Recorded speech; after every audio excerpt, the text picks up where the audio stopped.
Você quer aprender as técnicas básicas de negociação e como usar essas técnicas para resolver conflitos? Então vem comigo que eu vou te mostrar os primeiros passos. E já clica no botão de curtir, porque o seu curtir é o combustível para fazer esse vídeo chegar em mais pessoas. Vamos lá!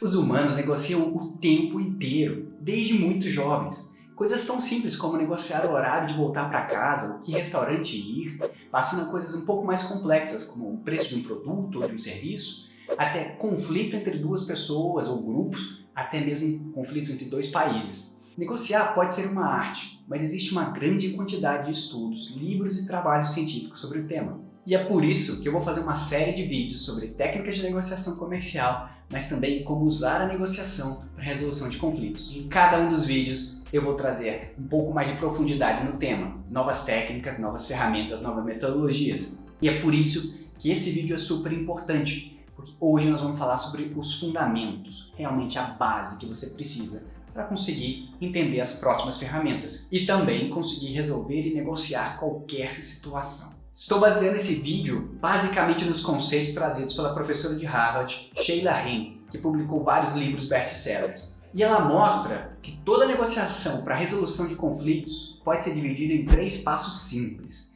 O primeiro deles é revelar os fatos. O segundo, compreender quais são as impressões e sentimentos das pessoas envolvidas.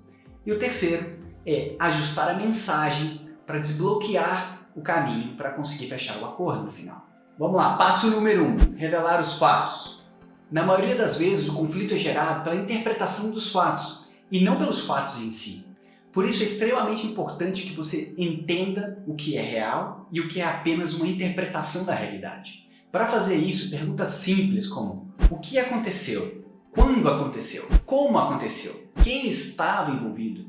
São super importantes para te ajudar a enxergar os fatos.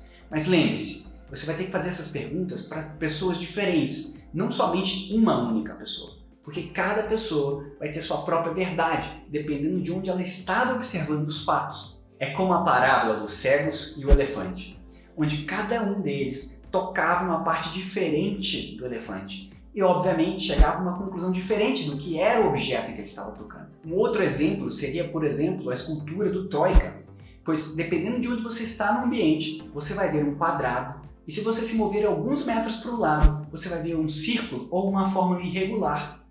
Enfim, se você entender que as pessoas podem apenas estar vendo o problema de um ângulo ligeiramente diferente do seu, você pode gentilmente convidá-las a dar alguns passos para o lado e tentar ver o mundo de outro ângulo. Isso funciona muito melhor se você estiver disposto a dar esses passos primeiro e enxergar como a outra pessoa também enxerga o mundo. Passo número 2. Compreender quais são as impressões e sentimentos das pessoas envolvidas. Agora a gente começa a andar em um terreno pantanoso e é preciso ter certa sensibilidade, porque muitas vezes as pessoas não vão dizer isso de forma clara, porque talvez nem mesmo elas saibam o que elas sentem a respeito do tema. E quando você é a pessoa dentro do conflito, pode ser extremamente difícil enxergar isso e mais difícil ainda enxergar como a outra pessoa se sente em relação a esse tema. E é por isso que a posição de alguém externo, como um observador, um mediador, é muito útil nesse contexto. E mesmo que você faça parte do conflito, você pode sempre tentar se desapegar, dar uns passos para trás e enxergar o cenário sem ser a pessoa que está lá dentro. Isso vai te dar uma melhor visão do que realmente está acontecendo. E vale lembrar que na maioria das vezes as pessoas só estão tentando seguir as próprias vidas. Ninguém está fazendo nada para te sacanear. Não existe nenhum tipo de conspiração contra você. Então se tem alguma coisa que está te incomodando, se tem alguma coisa que está te dando um sentimento negativo, eu te aconselho a primeiro averiguar se os fatos estão te causando essa impressão ou se na verdade são apenas uma interpretação parcial dos fatos. Vale lembrar que na esmagadora maioria das vezes as pessoas só estão tentando seguir a vida delas. Ninguém está fazendo nada simplesmente para sacanear a outra pessoa. Agora, se você está numa relação com outra pessoa e elas têm impressão negativa sobre você, você tem que fazer a mesma coisa que eu acabei de dizer. Só que você vai auxiliá-la a primeiro ver os fatos e depois entender os próprios sentimentos e ver se eles são derivados de realmente algo real, algo intencional ou foi simplesmente mal entendido. Passo 3. Ajustar a mensagem para desbloquear o caminho para um acordo. Para ajustar a mensagem, você precisa primeiro entender quais princípios e ideias estão bloqueando o seu acordo. Para entender os princípios por trás do posicionamento de uma pessoa, faça perguntas motivadas pela sua curiosidade. E nunca, jamais, faça das suas perguntas uma afirmação disfarçada. Se você fizer a pergunta da seguinte maneira, por exemplo, como é que você consegue pensar assim? Na verdade, você não está fazendo uma pergunta, você está fazendo um insulto, com um ponto de interrogação no final.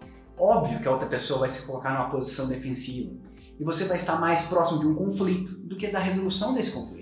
Por isso, você tem que assumir que a outra pessoa também é racional, que a outra pessoa também está procurando uma solução. E aí você pode começar a formular as perguntas, como eu acabei de dizer, realmente a partir da sua curiosidade. E a pergunta poderia ser, por exemplo, assim: olha, eu estou curioso para entender como você enxerga essa situação. Por favor, me ajude a entender melhor o que você está querendo me dizer. Percebem que a segunda pergunta vai fazer as pessoas se abrirem ao invés de querer te atacar? Agora que você entendeu os princípios ou ideias que estavam bloqueando o acordo, é hora de realmente ajustar sua mensagem. E aqui eu preciso chamar a atenção para um ponto muito importante. A responsabilidade de que a mensagem seja compreendida é de quem cria a mensagem.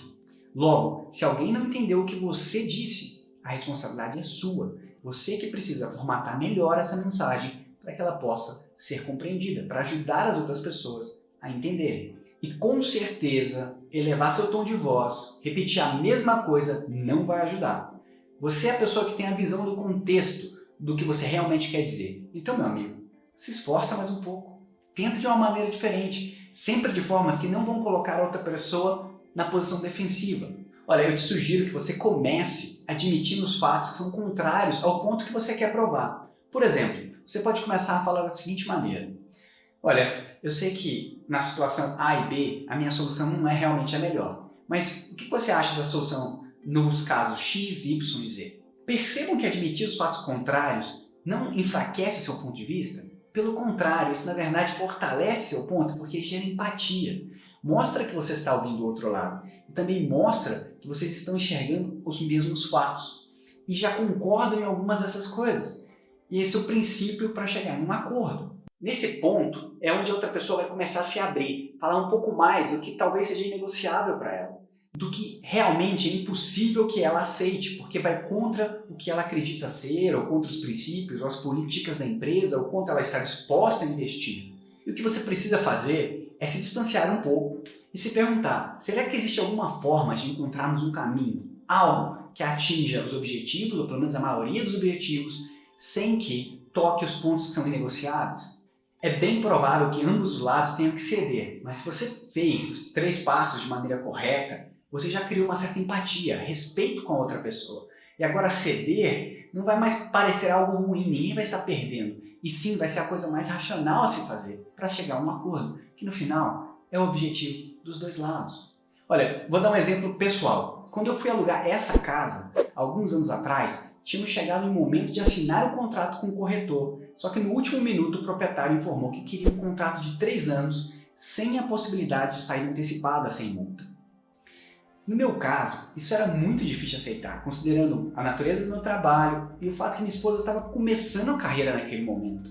E a gente tinha um bebê no forno, ou seja, 3 anos era uma incerteza muito grande. E a gente acabou chegando num ponto que eu disse: olha, sinto muito, mas eu não consigo aceitar isso. O proprietário disse algo similar, mas aí eu perguntei: olha, estou curioso, por que seria tão negativo para você que eu saísse antes?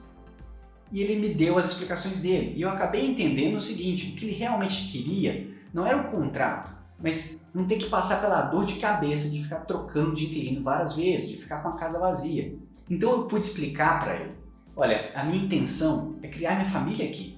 Estamos começando um novo momento, um novo ciclo, uma cidade nova, criando novos relacionamentos.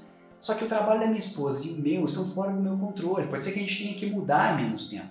Então por que a gente não chega num meio termo? A gente coloca 18 meses no contrato e uma cláusula de saída, caso eu tenha que ser movido por realocação de trabalho. O proprietário aceitou e a gente mora aqui até hoje. Mas ele aceitou por quê? Porque ele entendeu que meu objetivo estava alinhado com o dele, apesar de existirem coisas que estavam fora do meu alcance. Eu vou fazer uma ressalva importante. Tudo que eu trago para vocês nesse canal é para ajudar vocês a fazer as coisas certas. E não para que vocês tentem usar isso como técnica de manipulação. Porque isso pode até funcionar algumas vezes, mas a longo prazo isso destrói a confiança das pessoas em você. E o nosso objetivo não é vencer um jogo, nem mesmo um campeonato. A gente quer vencer vários jogos, vários campeonatos e continuar sendo convidados para jogar o próximo. Entendem a diferença? É uma visão de longo prazo. Bom, galera, esse foi o vídeo para introduzir os conceitos mais fundamentais da arte de negociação. Então, se lembrem de se inscrever no canal e ativar as notificações, porque daqui a pouco já vai sair um vídeo sobre técnicas de negociação comercial, vocês não vão poder perder. Um forte abraço e até o próximo vídeo.